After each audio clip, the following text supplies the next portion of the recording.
اب دیکھو کسی نے اعلیٰ حضرت سے پوچھا کہ نعت لکھنی مشکل ہے کہ حمد لکھنی؟ تو اعلیٰ حضرت فرمانے لگے نعت لکھنی مشکل ہے۔ کیا مشکل ہے؟ بول کے بتائیے گا۔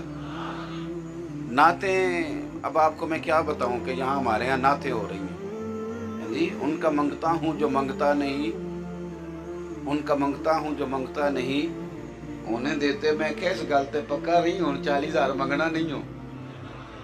جڑا رولا پایا ہے نا، بڑا زور توڑے لگایا ہے، اس پہ قائم رہنا ہے۔ اعلیٰ حضرت تو کہتے ہیں کون دیتا ہے دینے کو منہ چاہیے، اور دینے والا ہے سچا ہمارا نبی۔ وہ کہتے ہیں یہ نہیں کہ ہم لیتے نہیں، آپ بات کو سمجھے، لینا نہیں تو کھانا کہاں سے؟ آپ بات کو سمجھے، یہ نہیں کہتے کہ لیتے نہیں، فرماتے ہیں لیتے ہیں پر لوگوں سے نہیں لیتے، مدینے والے سے لیتے ہیں۔ کون دیتا ہے دینے کو منہ چاہیے، اور دینے والا ہے سچا ہمارا نبی۔ بہرحال اب تو نعت کا کوئی سر پیر ہی نہیں ہوتا، اللہ خیر کرے، اور نعت ہو رہی ہے۔ وہ کہتے ہیں میں تازہ کلام لکھا ہے۔ میں ایک دفعہ گجرات میں ایک میرے دوست نے دعوت دی، تو نعت خاں کا اعلان ہوا، تو نعت خاں پہلے مجھے ملنے آ گیا، تو اس نے بڑے ادب کے ساتھ ہاتھ شاتھ مجھ سے ملایا اور مجھے کہنے لگا پیر صاحب آج میں تمہیں نواں کلام سنانا ہے۔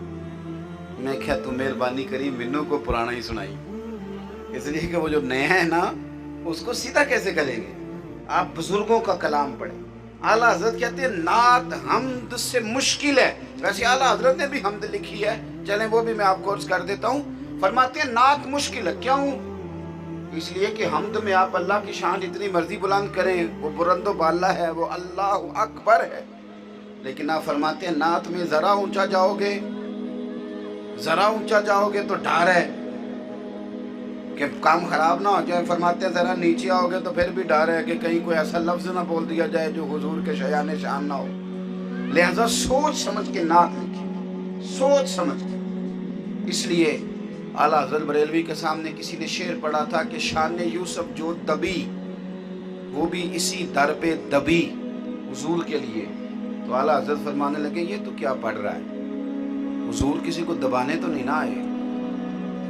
اس نے کہا حضور پھر کیا پڑھوں؟ فرمانے لگے یہ پڑھ کہ شان یوسف جو بڑی وہ بھی اسی در سے بڑی۔ وہ کہنے لگا جی وجہ؟ تو آپ فرمانے لگے سن، حضرت یوسف کا تذکرہ پرانی امتوں میں رہتا، لیکن حضور پر اللہ نے قرآن نازل کیا، اس میں سورہ یوسف نازل کی، نبی پاک نے امت کو وہ صورت دکھائی، قیامت تک پڑھی جائے گی اور جناب یوسف کی شانیں بڑھتی چلی جائیں گی۔ تو شان یوسف جو بڑھی تو وہ بھی اسی۔ اب اعلیٰ حضرت نے حمد بھی لکھی ہے، ہمارے ہاں بھی حمد ہوتی ہے نا، ہم اسکول میں حمد پڑھا کرتے تھے، اس رب کی حمد ادا کر بھائی جس نے ہماری گائے بنائی۔ یہ آپ نے بھی پڑھی ہے کہ نہیں؟ اسکول میں ہم پڑھتے تھے چھوٹی کلاسوں میں نا، دوسری تیسری میں یہ ہوتی تھی، اس رب کا شکر ادا کر بھائی جس نے ہماری گائے بنائی۔ تو اللہ نے صرف گائے بنائی ہے، کوئی شے نہیں بنائی۔ اعلیٰ حضرت سے کسی نے کہا حمد لکھیں، جو کہ ان کا مزاج تھا حضور کی غلامی کا، محبت کا، تو مدینے کی طرف منہ کر لیا، تو اب حمد لکھتے ہیں اعلیٰ حضرت۔ اور کیا کہتے ہیں؟ کہتے ہیں وہی رب ہے جس نے تجھ کو ہمتن کرم بنایا اور ہمیں بھیک مانگنے کو تیرا آستان دکھایا، تجھے حمد ہے خدایا، تجھے حمد ہے خدا۔ کیوں؟